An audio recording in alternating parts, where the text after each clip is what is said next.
कहानी एक ऐसे पैरासाइट की है जो लोगों के कान के जरिए उनके दिमाग के अंदर घुसकर उनके पूरे ब्रेन पर कब्जा कर लेता है। अब वो पैरासाइट इंसानों को कंट्रोल करके उनसे क्या क्या करवाएगा। कहानी की शुरुआत में हम कई सारे पैरासाइट्स को देखते हैं जो समंदर से बाहर आकर शहर की तरफ बढ़ने लगते हैं।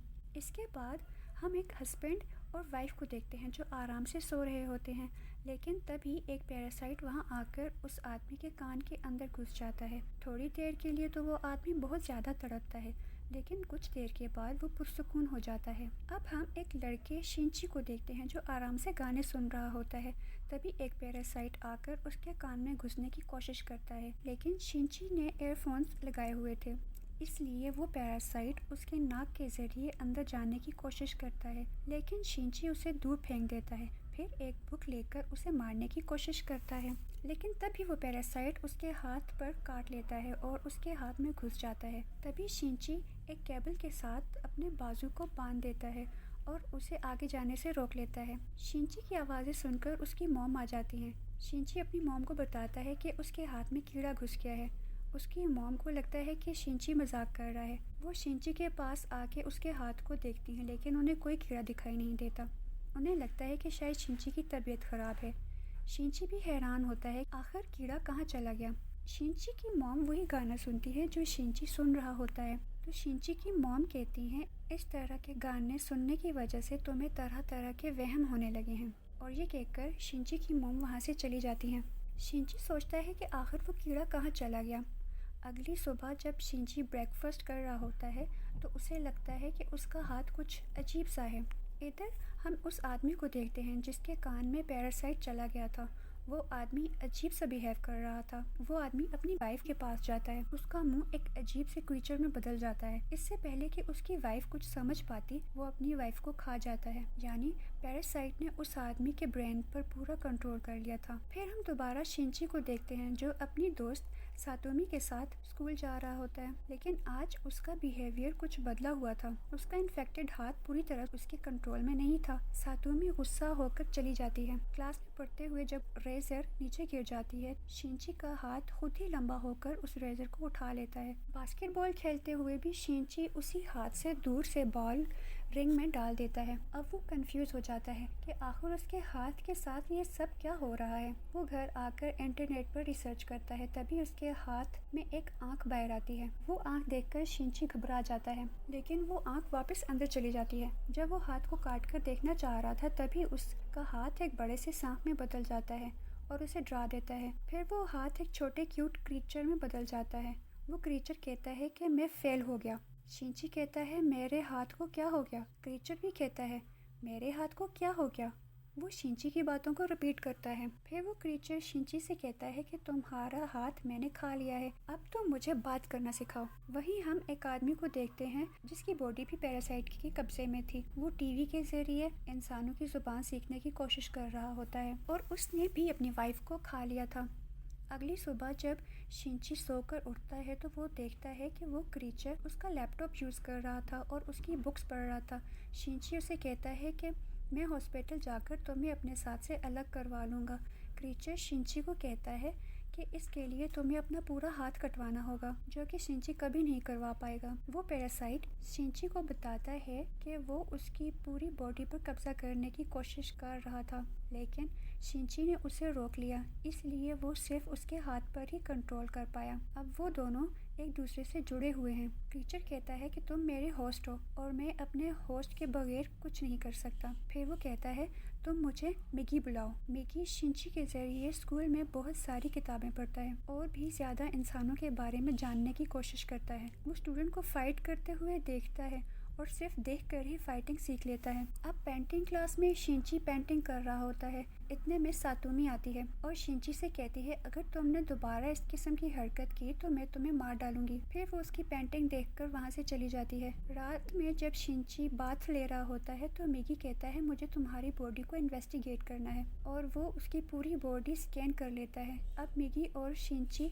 में बहुत अच्छी दोस्ती हो गई थी, लेकिन इसी सिटी में बहुत सारे पैरासाइट्स ने काफ़ी लोगों की बॉडी पर कब्जा कर लिया था और पैरासाइट्स लोगों को मार मार कर खा रहे थे। ये न्यूज़ पूरी सिटी में फैल चुकी थी, लेकिन किसी भी आम इंसान को ये मालूम नहीं था कि इन लोगों को मार कौन रहा है। एक दिन शिंची बस में कहीं जा रहा होता है तो मिगी को महसूस होता है कि उसके आसपास कोई पैरासाइट है। वो शिंची को एक शॉप में ले जाता है जहाँ एक आदमी किसी नॉर्मल आदमी को खा रहा होता है। उस आदमी को भी एहसास हो जाता है कि शिंची के अंदर भी एक पैरासाइट है। वो शिंची को इंसान का मीट खाने के लिए देता है, लेकिन शिंची इस बात से इनकार करता है। लेकिन वो समझ जाता है कि शिंची का ब्रेन अभी भी उसके कंट्रोल में है और मिगी उसके हाथ से जुड़ा हुआ है। मिगी को खतरा महसूस होता है और वो शिंची से कहता है कि ये तुम्हें मार देगा, भागो यहाँ से। शिंची भागता है लेकिन दरवाज़ा बंद होता है। वो आदमी अपना हाथ काट कर मिगी से कहता है कि शिंची के हाथ को छोड़कर मेरे हाथ पे आ जाओ। लेकिन अब मिगी और शिंची अच्छे दोस्त बन चुके थे, इसलिए मिगी मना कर देता है। फिर मिगी शिंची की जान बचाने के लिए उस पैरासाइट से फाइट करता है। मिगी ने स्कूल में स्टूडेंट्स को फाइट करते हुए देखा था, इसलिए वो उन्हीं मूव्स का इस्तेमाल करते हुए पैरासाइट का सर बॉडी से अलग कर देता है,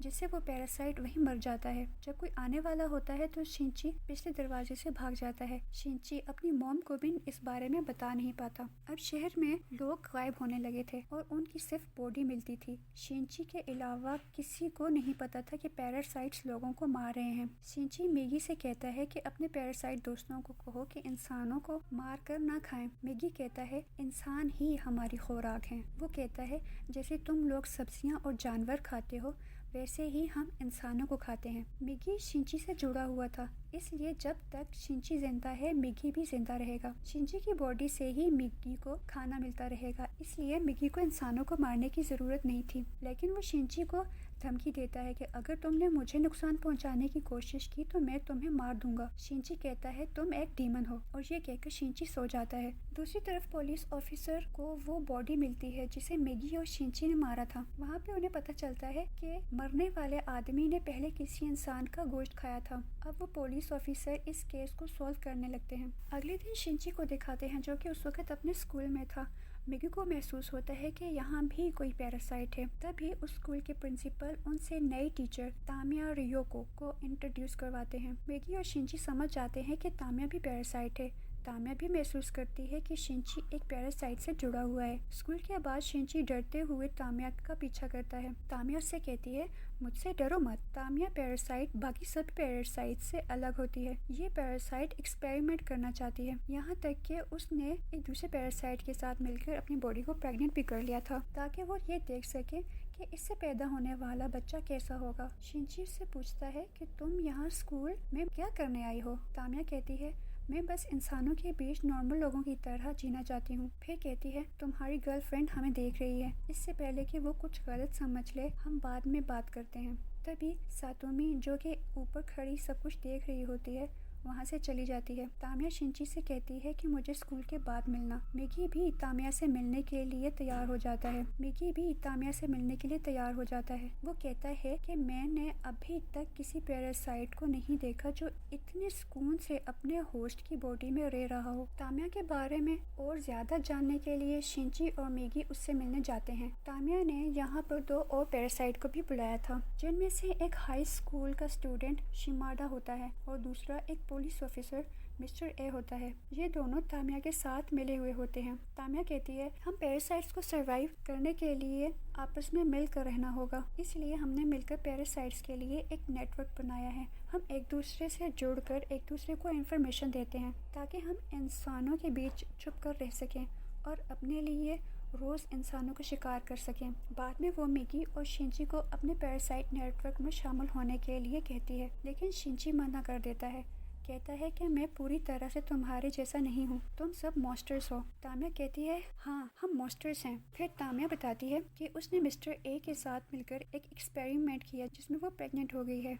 हम दोनों पैरासाइट्स हैं तो ये बेबी क्या होगा। इस पर मिगी ने फौरन कहा तुम दोनों ने ये एक्सपेरिमेंट एक ह्यूमन बॉडी के ऊपर किया है तो बेबी भी ह्यूमन ही होगा। तामिया कहती है अगर ये इंसान का बेबी है तो हम खुद क्या हैं। हम सिर्फ इस ह्यूमन बॉडी के जरिए जी रहे हैं, हमारे जीने का मकसद क्या है। तामिया कहती है मैं पैरासाइट के फ्यूचर के बारे में सोच रही हूँ, इसीलिए मैंने ये नेटवर्क बनाया है। और वो शिंची को धमकी देती है कि अगर तुम हमारे साथ नहीं हो तो हमारे खिलाफ भी कुछ मत करना, वरना मैं 3 सेकंड में पूरा स्कूल ख़त्म कर दूंगी। शिंची डर जाता है। फिर वो तीनों पैरासाइट वहाँ से चले जाते हैं। मिगी को कुछ महसूस होता है। वो शिंची से कहता है कि मिस्टर ए से होशियार रहना, मुझे वो ठीक नहीं लगता। इसके बाद हम एक घर को देखते हैं जो बहुत वीरान लग रहा होता है और वहीं मिस्टर ए और शिमाडा यानी वो दोनों पैरासाइट्स मौजूद होते हैं और वो इंसानों को खा रहे होते हैं। फिर वो दोनों तामिया के पास जाते हैं। तामिया खुद पर एक्सपेरिमेंट कर रही थी। वो इंसानों जैसे रहने की कोशिश कर रही थी, इंसानों जैसा खाना खाती है और कहती है कि अगर हमें सरवाइव करना है तो इंसानों जैसा सोचना होगा। दूसरी तरफ हम शिंची को देखते हैं। वो काफ़ी परेशान था लेकिन अपनी मॉम को ये सब नहीं बता पा रहा था। शिंची अपनी माँ से कहता है कि घर में ही रहना, क्योंकि वो जानता था कि बाहर पैरासाइट्स इंसानों को मार रहे हैं। लेकिन शिंची की मॉम ये नहीं जानती थी, इसलिए उन्होंने शिंची की बात पर ध्यान नहीं दिया। एक दिन रात में घर आते हुए शिंची का सामना मिस्टर ए से हो जाता है। मिस्टर ए को ये पता चल चुका था कि इस शॉप का पैरासाइट जो मरा था उसे मैगी और शिंची ने मिलकर मारा था। वो शिंची पर अटैक करता है लेकिन मैगी उसे बचा लेता है। मैगी और मिस्टर ए के दरमियान बहुत सख्त लड़ाई होती है। इस दौरान शिंची एक लोहे का पाइप मिस्टर ए के अंदर घुसा देता है जिससे मिस्टर ए का खून बहने लगता है। क्योंकि ये पैरासाइट एक इंसान की बॉडी में था, इसलिए ये बॉडी कमज़ोर होने की वजह से पैरासाइट भी कमज़ोर होने लगता है और वो गिर जाता है। शिंची भागकर घर पहुंचता है। इधर पैरासाइट इस लोहे के रॉड को बॉडी के आर पार कर देता है ताकि और ज़्यादा खून ज़ाया ना हो। अब इस पैरासाइट को सरवाइव करने के लिए एक और ह्यूमन बॉडी की ज़रूरत होती है। तभी इस रास्ते से शिंची की मॉम गुजरती हैं और मिस्टर ए का पैरासाइट शिंची की मॉम की बॉडी में चला जाता है। इधर मिगी शिंची से कहता है कि मिस्टर ए वाला पैरासाइट हमारी तरफ आ रहा है। मिगी शिंची से छुपने को कहता है। शिंची एक चाकू उठाकर वहीं पर छुप जाता है।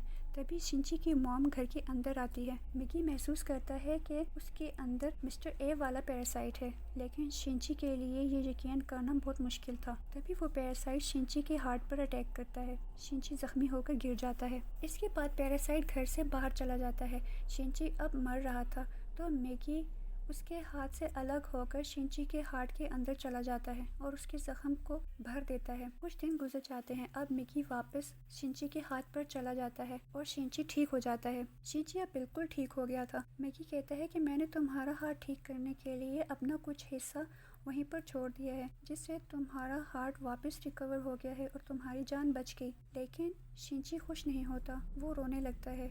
उसे लगता है कि उसकी ज़िंदगी में अब कुछ भी नहीं बचा। एक दिन सुबह शिंची तामिया से मिलने के लिए जा रहा था, तभी उसे रास्ते में सातोमी मिलती है। लेकिन अब शिंची का बिहेवियर बिल्कुल बदल चुका था। वो उससे बात नहीं करता और भागता हुआ सीधा तामिया के पास चला जाता है। शिंची तामिया से पूछता है कि मिस्टर ए कहाँ है। वो बोलती है तुमने मिस्टर ए को मार दिया है। तामिया सब कुछ जानती है लेकिन फिर भी अनजान होने की एक्टिंग कर रही होती है। मिगी उसे बताता है कि मिस्टर ए ने शिंची की मॉम की बॉडी ले ली है। शिंची कहता है कि मिस्टर ए तुमसे जुड़ा हुआ था, इसलिए तुम्हें ज़रूर पता होगा कि वो कहाँ है। लेकिन तामिया मिस्टर ए का पता बताने से इनकार कर देती है। शिंची उसे डराने के लिए चाकू निकाल लेता है, लेकिन तामिया इन दोनों को ही डराकर वहाँ से जाने लगती है। तभी शिंची चाकू उसकी तरफ फेंक देता है। तामिया फौरन चाकू पकड़ लेती है और वापस शिंची की तरफ फेंक देती है। वो शिंची को जानबूझकर नहीं मारती और वहाँ से चली जाती है। उधर पुलिस ऑफिसर को मिस्टर ए की बॉडी मिलती है। बॉडी को चेक करने पर उन्हें पता चलता है कि इस पुलिस ऑफिसर और उस शॉप के ओनर को मारने वाला एक ही इंसान है। ज्यादा परेशान करने वाली बात ये थी कि पोस्टमार्टम करने पर पता चला कि मिस्टर ए ने भी मरने से पहले कुछ इंसानों को खाया था। वो इस बात से डर जाते हैं कि कहीं वो अफवाहें सच तो नहीं, क्योंकि अब शहर में ये बातें फैल चुकी थी कि पैरासाइट्स इंसानों की बॉडी में छुप कर रह रहे हैं। लेकिन वो समझते हैं कि ये सिर्फ एक अफवाह है। वहीं हम शिंची को देखते हैं। वो अपनी मॉम को हर जगह ढूंढ रहा होता है। तब वो एक रैली में पहुंच जाता है जहां कुछ पॉलिटिशियंस वोट मांग रहे होते हैं। मिगी को महसूस होता है कि ये पॉलिटिशियन भी एक पैरासाइट है और इसके अलावा भी यहाँ बहुत सारे पैरासाइट्स मौजूद हैं। मिगी ये देखकर चौंक जाता है। मिगी कहता है पैरासाइट्स अब पॉलिटिशियन में भी घुस गए हैं। वो कहता है कि एक दिन पैरासाइट्स इस पूरी दुनिया पर राज करेंगे। मिगी इस बात से बहुत ज्यादा खुश होता है। थोड़ी देर बाद पुलिस ऑफिसर शिंची के घर आ जाते हैं। पुलिस ऑफिसर शिंची पर शक होता है तो वो शिंची से कुछ सवालात पूछते हैं, लेकिन शिंची उनसे चालाकी से झूठ बोलकर बच जाता है। कुछ दिन बाद स्कूल में सातोमी से मिलने के बाद उसे वही लड़का शिमाडा मिलता है जो कि एक असल में पैरासाइट है। तामिया ने इसका ट्रांसफर इस स्कूल में करा दिया था ताकि वो शिंची पर नजर रखे। शिमाडा सातोमी के सामने शिंची से पहली बार मिलने का दिखावा करता है और यहाँ से चला जाता है। तामिया और शिमाडा दोनों जानते हैं कि जब से मिगी ने शिंची की जान बचाई है तब से शिंची की बॉडी में चेंजेस आ रहे हैं। अब मिगी को भी ये महसूस होने लगा था कि शिंची बदल रहा है। वो शिंची को ये सब कुछ बताता है और कहता है कि जब से मैंने तुम्हारी जान बचाई है तब से मुझे भी कुछ प्रॉब्लम्स हो रही हैं। मिगी कहता है कि मुझे ठीक रहने के लिए हर रोज़ 4 घंटे सोना होगा और जब मैं सो रहा हूँगा तो मैं तुम्हारी मदद नहीं कर पाऊँगा। इसके बाद मिगी फ़ौरन सो जाता है। शिंची उसे जगाने की कोशिश करता है लेकिन अब मिगी नहीं जागता। वहीं दूसरी तरफ पुलिस ऑफिसर्स ये मालूम करने की कोशिश कर रहे होते हैं कि पैरासाइट्स को कैसे पहचाना जा सकता है। रिसर्च से उन्हें पता चलता है कि अगर एक इन्फेक्टेड पर्सन का बाल तोड़ दिया जाए तो वो बाल फ़ौरन कर्ली हो जाएगा। ये पुलिस ऑफिसर्स अपने जूनियर ऑफिसर का बाल तोड़ता है लेकिन वो बाल कर्ली नहीं होता और कहता है कि तुम पैरासाइट नहीं हो। इधर तामिया अपने नेटवर्क की मदद से जान जाती है कि इंसानों को पैरासाइट्स को आइडेंटिफाई करने का तरीका मालूम हो गया है। हम देखते हैं वही पॉलिटिशियन भी तामिया के साथ मिला हुआ है। यहाँ स्कूल के बाद शिंची की मुलाकात सातोमी से होती है। सातोमी उसके लिए आज डिनर बनाने के लिए कहती है। शिंची मान जाता है। वो दोनों डिनर के लिए शॉपिंग करने जाते हैं। वहाँ से वापसी पर उन्हें एक पपी मिलता है जो रोड के दरमियान पड़ा हुआ था। शिंची उसे उठाकर ले आता है लेकिन वो मर चुका था। शिंची इसलिए उसे एक डस्टबिन में डाल देता है। सातोमी कहती है कि तुम ये क्या कर रहे हो। शिंची कहता है अब ये सिर्फ हड्डियाँ और उसकी बॉडी है, इसके अलावा इसमें कुछ भी नहीं बचा। असल में शिंची की बॉडी में अब चेंजेस हो रहे थे। वो भी पैरासाइट्स की तरह सोचने लगा था। शिंची की ये बातें सुनकर सातोमी उसे छोड़कर चली जाती है लेकिन शिंची को इस बात से कोई फर्क नहीं पड़ता। वहाँ जब स्कूल का प्रिंसिपल तामिया को प्रेग्नेंट देखता है तो वो चौंक जाता है क्योंकि तामिया अभी अनमैरिड थी। अब वो तामिया को जॉब से भी निकालने वाला था और तामिया की मॉम और डैड को भी बता देता है। तामिया अपनी मॉम और डैड के पास जाती है। तामिया तो एक पैरासाइट थी, वो अपने मॉम और डैड को मार देती है। इसके बाद वो शिमाडा को फ़ोन करती है और उसे कहती है कि तुम्हारे लिए खाने का अरेंजमेंट हो गया है, यहाँ आकर इन दोनों बॉडीज़ को ले जाओ। अगले दिन तामिया स्कूल से जाने के लिए अपना सामान इकट्ठा कर रही होती है। शिंची उसके पास जाता है और उससे बातें करने लगता है। वहीं सातोमी अपनी पेंटिंग क्लास में जाती है जहाँ बहुत सारी लड़कियाँ मिलकर शिमाडा की पेंटिंग बना रही होती हैं। तभी एक लड़की मजाक मजाक में उसका एक बाल तोड़ लेती है और वो बाल फौरन कर्ली हो जाता है। इसे देखकर सब लड़कियाँ समझ जाती हैं कि शिमाडा एक पैरासाइट है। शिमाडा भी समझ जाता है कि उसका राज खुल गया है। वो अब उन लड़कियों पर हमला करने लगता है। उसका मॉन्स्टर जैसा मुंह देखकर लड़कियां बहुत डर जाती हैं और चीखने लगती हैं। लड़कियों की चीखें सुनकर शिंची उन्हें बचाने के लिए जाता है। तामिया भी समझ जाती है कि शिमाडा अपने रूप में सबके सामने आ गया है, इसलिए तामिया कुछ केमिकल्स को मिक्स करने लगती है। यहाँ सातोमी आगे बढ़कर शिमाडा के ऊपर एक केमिकल फेंक देती है जिससे वो थोड़ा बहुत जलता है मगर बेकाबू हो जाता है और इधर उधर हमला करने लगता है। सभी लड़कियाँ बचकर निकलने की कोशिश करती हैं। इसी दौरान सातोमी की एक दोस्त मर जाती है। जब तक शिंची यहाँ पहुँचता बहुत सारी लड़कियाँ मारी जा चुकी थी। शिंची बहुत ज्यादा डर जाता है। मिगी उसे पुरसुकून रहने को कहता है और ऐसे हालात में शिंची को हिम्मत दिखाने के लिए कहता है। शिंची अभी सातोमी को बचाने जाता है। यहाँ सातोमी शिमाडा से जान बचाने के लिए भाग रही होती है। शिंची आकर शिमाडा को धक्का देता है और उससे फाइट करने लगता है। इतने में तामिया वहाँ आ जाती है। वो शिमाडा को पुरसुकून होने को कहती है। शिमाडा पुरसुकून हो जाता है लेकिन फिर तामिया एक बॉम्ब वहाँ फेंक कर चली जाती है। शिंची उस बॉम्ब के फटने से पहले सातोमी को लेकर नीचे कूद जाता है और वो बॉम्ब फट जाता है। वो समझते हैं कि शिमाडा मर गया लेकिन वो तो अभी जिंदा था। अब यहाँ पुलिस और एम्बुलेंस भी आ जाती है। सातोमी जख्मी थी इसलिए उसे हॉस्पिटल ले जाते हैं। उधर पुलिस ऑफिसर्स ऊपर स्कूल में जाते हैं। तभी शिमाडा आकर उन पर हमला कर देता है और उन्हें मार देता है। शिमाडा स्कूल की छत पर जाने लगता है। मिगी शिंची को बताता है तो शिंची एक दूसरी बिल्डिंग की छत पर चला जाता है और वहाँ से शिंची मिगी को एक बो की तरह इस्तेमाल करता है और एक लोहे के रॉड को तीर की तरह इस्तेमाल करते हुए शिमाडा को मार देता है। शिंची यहाँ से जाने ही वाला था कि तामिया वहाँ आ जाती है और कहती है कि मैं कुछ अरसे के लिए यहाँ से जा रही हूँ और साथ ही तामिया शिंची को मिस्टर ए के घर का एड्रेस भी देती है। थोड़े टाइम बाद वही ऑफिसर शिमाडा की बॉडी के पास आते हैं। इन्वेस्टिगेट करते हुए उन्हें पता चलता है कि शिमाडा पर किसी ने दूसरी बिल्डिंग से हमला किया था। इधर शिंची तामिया के दिए हुए एड्रेस पर पहुँच जाता है। यहाँ उसे उसकी मॉम मिलती है। शिंची उनका पीछा करते हुए एक ब्रिज के नीचे चला जाता है। अब यहाँ मिगी को नींद आने लगती है और वो शिंची को बचाने के लिए एक वेपन बन जाता है। अब शिनची उस वेपन के साथ अपनी मॉम के साथ यानी मिस्टर ए के साथ फाइट करता है। यहाँ शिनची काफ़ी अच्छी फाइटिंग कर रहा होता है। वो मिस्टर ए को मारने ही वाला होता है कि उसे अपनी मॉम की आवाज़ आती है। शिनची की मॉम अभी पूरी तरह पैरासाइट के कब्जे में नहीं थी। उन्हें याद था कि शिनची उनका बेटा है। इसी दौरान मिस्टर ए शिनची पर हमला कर लेता है, लेकिन उसकी मॉम अपने हाथ की मदद से शिनची को बचा लेती है। लेकिन फिर शिनची को न चाहते हुए भी अपनी मॉम को जान से मारना पड़ा। थोड़े टाइम बाद मिगी जाग जाता है। शिनची मिगी को ये सब बताता है। इसके बाद हम पॉलिटिशियन को देखते हैं जो कि अब इलेक्शन भी जीत चुका था।